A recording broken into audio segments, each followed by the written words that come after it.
Hi there, and welcome to another episode of the Future of Jewish podcast. I'm your host, Joshua Hoffman. On this episode, I am joined by Oren Jacobson. Oren launched Project Shema to help build bridges between the Jewish community and the progressive movement. Enjoy my conversation with Oren Jacobson.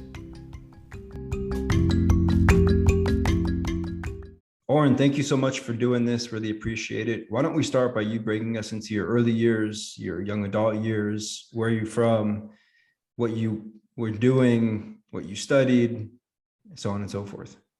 Sure. So I grew up just outside of Chicago. My mother was born and raised in Tel Aviv. My father was born and raised in the south side of Chicago, just a few blocks from the University of Chicago.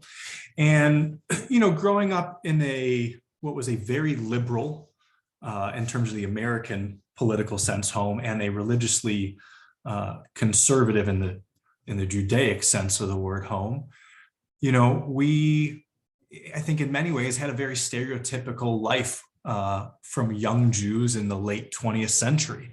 My parents both worked two jobs, one of which included teaching Hebrew school after their main job. So, Jewishness, Judaism as a faith, Israel was all part of our life, but not in a way that was, for us, anything other than just sort of matter of fact normalcy. It was never any deep dive conversations about what it meant to be a Jew or, deep explorations of the religious tenets or what is our relationship to and connection with Israel. It was just part of life. And so, in a lot of ways, I think that I grew up very similar to a lot of I'm almost 40, a lot of American Jews of my generation, right? In a period of time that I think we'd all kind of agree has been one of the golden age of diaspora Jewish experience. And so I had a wonderful upbringing, two fantastic parents who took education really seriously, invested heavily into my sister, and I worked really hard.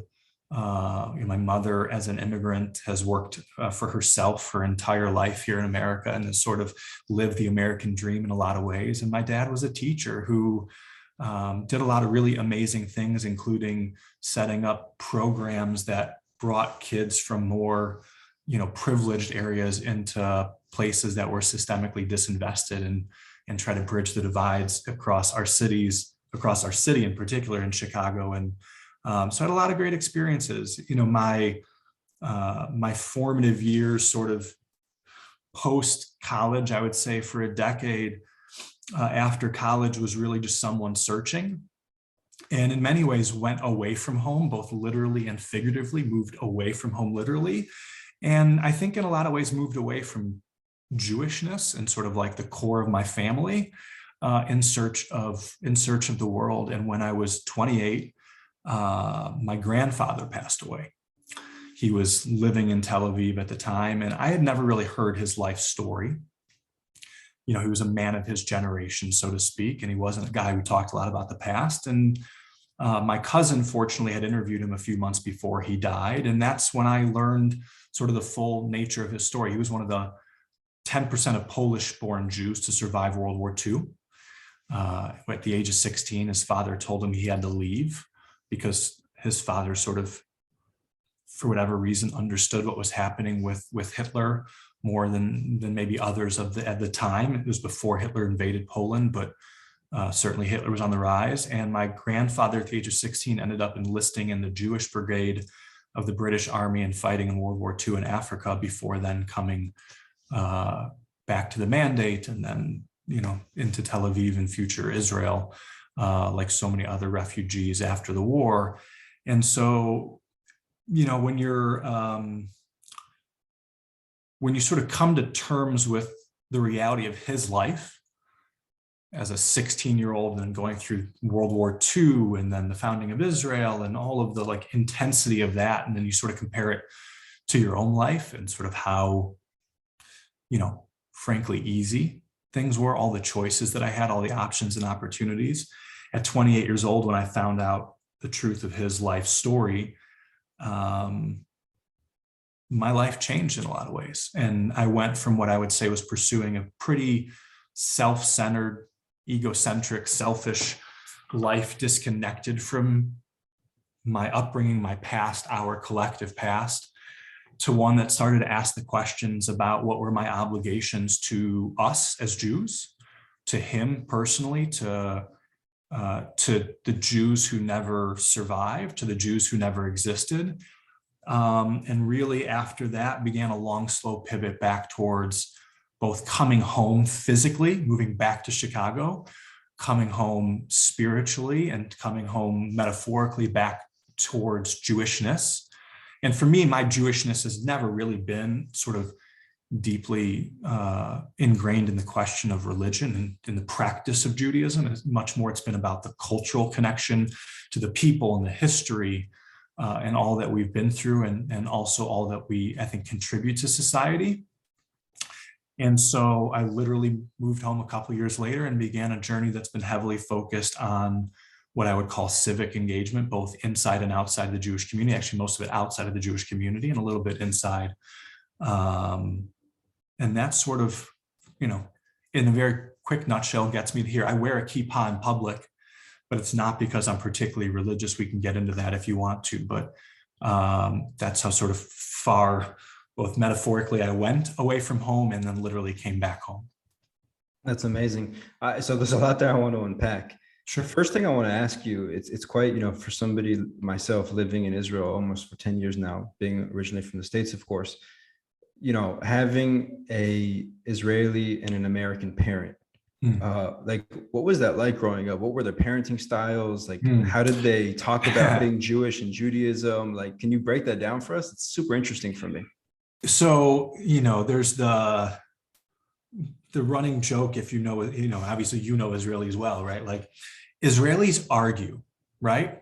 But the argument is not personal. It's not intended to be an attack on your character. It's just sort of the nature of the culture, right? Like, there's this Middle Eastern culture that, like, the debate is more fiery and intense in its natural form without it being hostile or rude. And so in Americans, like, that type of thing feels hostile, right? If someone's like raising their voice and elevating. And so my mom is much more of the Israeli and my dad is much more the American in that context. So, like, I jokingly would talk about the fact that, like, like, my mom was just much more sort of aggressive in her parenting style and much more direct. And my dad was much more like soft and emotive and nurturing. Not to say my mom wasn't nurturing, it's just to say that because my mom, like, constantly showed me love. It's just to say that my mom was much more direct and my dad was much more indirect in the way that, like, he parented and she parented me. But as far as the what we talked about vis-a-vis Jewishness, Judaism, Israel, as I mentioned before, it was really just like a matter of fact. It wasn't really like a long exploration, to the point being, like, we spent summers and winter breaks in Israel literally every year growing up for about the first 13 years of my life, until maybe sports took over the opportunity to always travel. And so, it was just de facto, if that makes any sense. Like, I don't have any memory of a conversation about, like, what does being Jewish mean? Or why do we celebrate Hanukkah and not Christmas? Or, like, why are we going to Israel and my friends are going to, like, Disney World or wherever else they were going, or Mexico or something like that. It was part of it. It was not really like an in-depth conversation. I do remember, the first time we went to Yad Vashem as being like a very formative moment in my life, and them trying to explain to me the fact that we are Jews and what that has meant throughout the world. But I think in a lot of ways, they didn't want to focus on sort of the negative aspects and just wanted us to experience what it meant to be Jews in sort of a celebratory way. And so it was more de facto than it was in a deep random or a deep intentional exploration. Like, what's the one thing that you thought about Israel growing up that you no longer believe to be true today? So I think this is spending a lot of time in Israel as a kid. And by the way, like, I was there before the first Gulf War. So I had to be fitted with a gas mask at whatever it was, 9 or 10 years old. I had to practice going into bomb shelters. So I have a little bit of like that tangible experience of what it's like to live in a society that feels under threat. Obviously, it's a very, very small snapshot in time. But for me, like Israel, we didn't have a lot of conversations about Israeli politics or the struggles between the Israeli people and the Palestinian people or the history of the land or any of that stuff. That wasn't what we talked about. It was just like we were going to visit my mother's home and going to visit my grandfather and going to see our family. So there's like that piece of the puzzle. And then there's the piece of the puzzle that as a younger American Jew who went to, I went to a private day school for several years and then obviously Hebrew school afterwards. And sort of there's the story that we are told about Israel. And so I think that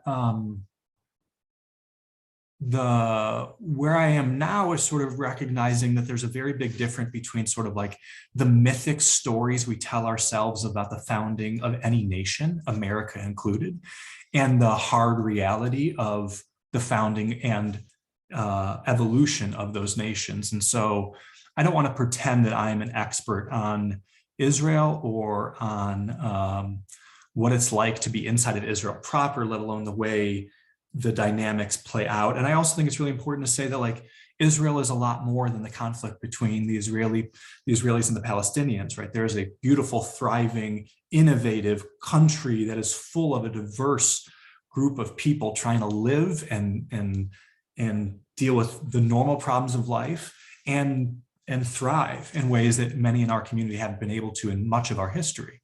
But I think at this point in time, I'm much more clear-eyed about the hard realities and complexities of what Israel is, what Israel was intended to be in the purest spirit of its founding documents and its founders, how it's evolved, what that means for other people. And I think part of, the word Israel means right to wrestle, or one of the definitions of it to wrestle. And we talk wrestling about with God. Yeah. Right, wrestling with God. And that if you're not wrestling with God, you're not doing being a Jew right. And so, I think that it's necessary for us to wrestle with what it is today, what it was intended to be, where it is going, while also as an American who does not live in Israel, I think it's also important to be humble about the fact that I don't live there and I don't deal with the stakes of any of this. I deal with the impact of the stakes on my own personal psyche, on our collective psyche here, our own perception of morals and values and right and wrong. And so I try to balance that out whenever I'm thinking about this, which is to say, like, I can never actually know how I would feel if I was there. And I try to always keep that little bit of humility with all of the way that I, as an American Jew, experience and consider the dynamics and the conflict in 74 years of what is, both a hot and cold war, while also trying to remember that, like, neither the Israeli people nor the Palestinian people in and of themselves are the conflict. They're so much more dynamic and beautiful and interesting than our hyper focus on those challenges can allow them to be from our perch, let alone from your perch. Right. And so I think that's a great segue into Project Shema, which is, has a huge focus on education. I want you to tell us about the project, but I also want you to tell us about, why education is so much a focus and a core point of what you guys are doing, because everything you just said, being humble and understanding the nuances and the context and the depth and the history, all that comes from not just education, but the right type of education. So what are you guys trying to do to elevate and change the way that people are talking about Israel, the Palestinian-Israeli conflict, and so forth? Yeah. So let me start by sort of just really quickly talking about what the heck we are. Project Shema. Your audience probably knows the word Shema very well, right? To hear, to listen, to understand. Our goal is really to help build bridges across communal lines and deepen understanding across communal lines. And so our basic premise is that in order for that to actually happen, meaning for you and I who may come from different worlds, different communities, different vantage points, that the starting point of being able for me to understand you and you to understand me is I need to accept and understand the way you see the world and why. And I need you to understand and accept, not agree with, but just accept the way that I see the world and why, and try to create some shared context for our different experiences. And so like that is, at the core, it's not about debating somebody's facts or worldview. It's about validating somebody's experiences and worldview and trying to help two people across a divide humanize each other and not turn each other into an abstract generalization for a community or an issue or a conflict or whatever you call it. And so, what I think makes what we're doing so different is that we don't focus on educating people about the history of Israel. We don't focus on defending the Israeli government, and we do not tolerate anybody who comes into our space demonizing, dismissing, erasing, denying the lived realities and concerns of the Palestinian people. What we focus on is if you want somebody else to understand why you feel the way that you do about this issue, why you are concerned as a Jew about the way people talk about the conflict or talk about Israel, or even potentially tolerate ideas which are either intended to or have the effect of potentially demonizing and dehumanizing either Israelis or Jews, that we must recognize that there's a whole lot of context that we have about ourselves, our story, our history, who we are, that most people outside of our community don't have. And that we have to actually do some work to create that shared context before you can explore in any meaningful way the really difficult pieces around the histories of the Israeli people and the Palestinian people. So for example, I'll give you one really important piece of context. The average person outside of our community thinks of Jews as a religious group. In the American context in particular, that gets defined as a white religious group specifically, which then starts to open up the American nature of race as sort of the central defining element of the story of our country. The reality is obviously that the Jewish community is far more complicated in its identity than the question of religion. In fact, most of us have an identity that goes well beyond religion, and some of us don't have any identity tied to religion, right? So the way that I talk about it is that Judaism itself is the shared religion of the Jewish people. Some of us are deeply Orthodox. Some of us are totally secular. Some of us might even be atheists or Buddhists, meaning we have no connection whatsoever to the religious aspects of Judaism as a practicing faith. But all of us are part of and identify as part of and would consider each other part of the Jewish people. And in fact, the idea of Jewish peoplehood and Jewish nationhood is something which predates the idea of Judaism as a faith by thousands of years, right? The 12 tribes of Israel, not the 12 faiths of Israel. And so that's really important in the context of understanding our community's perspectives and concerns around the conflict, let alone the connection to the land and the history of the Jewish people on that land, which is, clearly by all archaeological standards, not up for debate, right? I mean, the wall, the Dead Sea Scrolls, all these things, Hebrew literature that's 2,000 plus years old being found in this land. But without that context, peoplehood versus religion, you get into the next problem, which is that if you think Jews are a religious group, you inherently think anti-Semitism is a religious bigotry, which means that if anti-Semitism is part of the conversation vis-a-vis Israel, you're only looking for Judaism as the marker, which is almost never part of the conversation. And so we may see what we would define as anti-Jewish ideas inside of discourse around Israel or the conflict, but most other people don't. And so then our emotions, our blood, our fears raise, and that leads for a very unlikely situation where there can be anything productive that happens. So you've got to do a whole lot of work in context creation before you deal with any of the really, really difficult questions on the ground. Otherwise, there's no way for you as an interlocutor who's a non-Jewish friend of mine to even begin to process what is going on with me or inside of our community around these questions. And so we really focus on helping people understand at the base level where the contextual differences are in these conversations, how you overcome those contextual conversations, which then can enable productive, healthy dialogue around the really, really hard stuff in ways that can create at least more understanding and more humanization and more compassion, and do it in a way that, again, isn't focused on pushing the Israeli government's story or defending its policies or denying or erasing the Palestinian people. And if somebody goes to our website at projectshema.org, you'll find our core principles, which I think are really humanistic principles that define the way that we engage around these questions. Interesting. So, what are some of the most common misconceptions that you hear from all sides about the conflict? So I want to for a second take the Jewish community and the Palestinian community out of this question for a second, because we're all stakeholders, right? Some of us are deeper stakeholders. You're a deeper stakeholder than I am living there.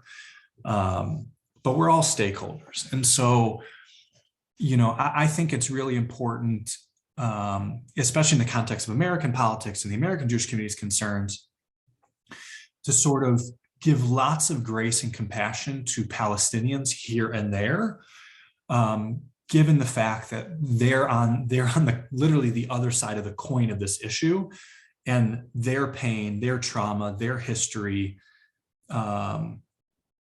is tied to some things that are tied to our pain, our trauma, our history, and also, our sense of liberation in many cases, right? Our sense of restoration. I think then taking those two groups off the table for a second and talking about everybody else who are, again, witnesses as opposed to stakeholders, right? I think the biggest misconceptions are really around the narratives and the histories of the two peoples, and then the notion that there's no way to hold those two narratives in your hand at the same time, right? This falling into this binary where one can either be pro-Israel or pro-Palestine. That somehow these two narratives can't have major grains of truth in them, and also major grains of fallacy in them, meaning that no one story is exactly fact, right? No one's story is the exact real truth. Everyone's story has a little bit of something, but that both stories can be true for both peoples. And that if you can't actually try to sit with both stories in their complexity, that you will inevitably arrive at a place that dehumanizes and erases one group or the other. That's easier said than done, but that's part of what we try to do. And in particular, because our major focus, not our sole focus, but our major focus is on sort of helping those in the American Jewish community who want to have these dialogues across these lines of difference understand how to do this more effectively. And by effectively, I mean productive and healthy, as opposed to trying to convince somebody that one thing is right and one thing is wrong. We don't go through policies inside of our workshops. It's not like a policy workshop. We're not advocating for a set of issues. We don't put out statements. We don't do any of that sort of traditional stuff. But really, at the end of the day, what we're trying to do is help people who don't have our context, our history, our understanding, our trauma, just better understand our community and the way that we are responding and why we respond to the things that we do. Yes, our connection to the land. Yes, our history, and how central Israel has been, Zion, Jerusalem has been, the biblical land has been to the Jewish people's modern story, but also sort of the history of of violence and not just the Holocaust. In fact, we minimize the conversation around the Holocaust inside of our spaces to explore 2,000 years of Jewish history and what that does to our collective psyche, right? The language that often gets used is intergenerational trauma, and the way that that trauma informs so much of how our community, America, responds, how the Israeli people respond, as well as how the Palestinian people respond. And I do think that looking at this situation without recognizing all of it as a trauma-informed response, setting aside the deep, meaningful connections that both peoples have to this one piece of dirt, this one tiny piece of dirt. If you don't understand them as trauma-informed responses, you can't understand them at all. That's a fantastic point. So we have the Israelis and we have the Palestinians, often pitted against each other. And then we also have another sort of pit of diaspora Jews versus Israeli Jews. We see that divide growing, it seems, recently in the past several years. Once upon a time, Israel was seen as the so-called sexy, shiny object in the Jewish world.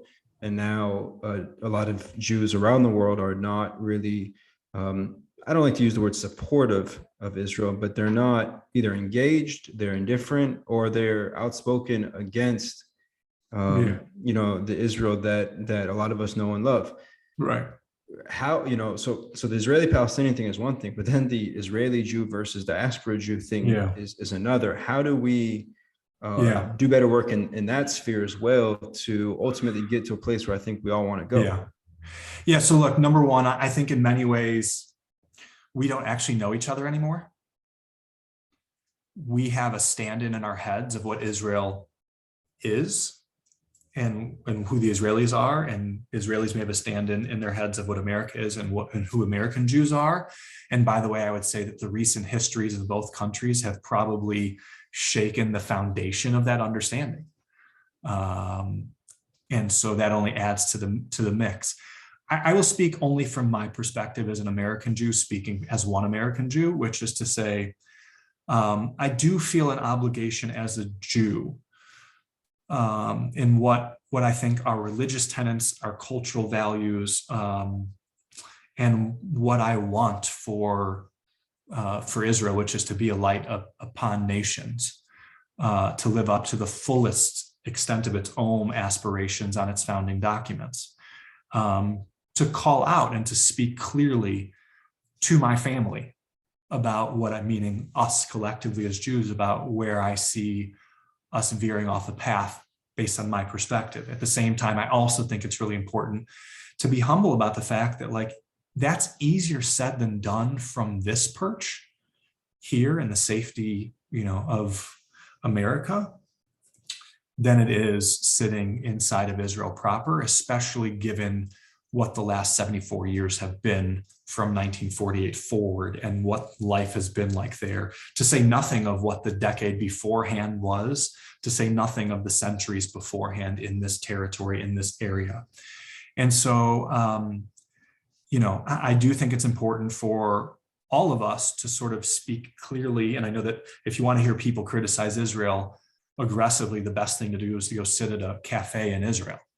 But I think all of us should speak clearly as a family in trying to guide our family in the right direction. And I also think that people like me in particular have to have at least a small degree of humility in those criticisms to recognize that if I were 39 years old living my whole life in Tel Aviv or Hebron or Haifa or, somewhere else, I might have a slightly different perspective. And I might also have the exact same perspective.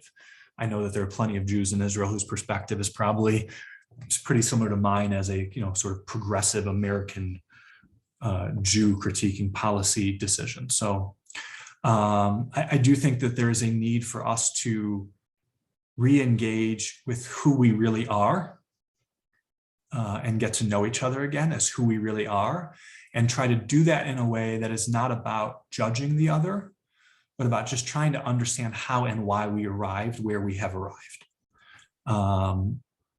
We need more of that, and as a family, as a community. And I say that even inside of the American Jewish community. I think the American Jewish community has pushed people out of our tent because they don't have the right party line on Israel, who are still Jews, whose voices still matter, even if their voices are not representative of our global or American Jewish community. And I think that when you close down those walls, you actually harm yourself.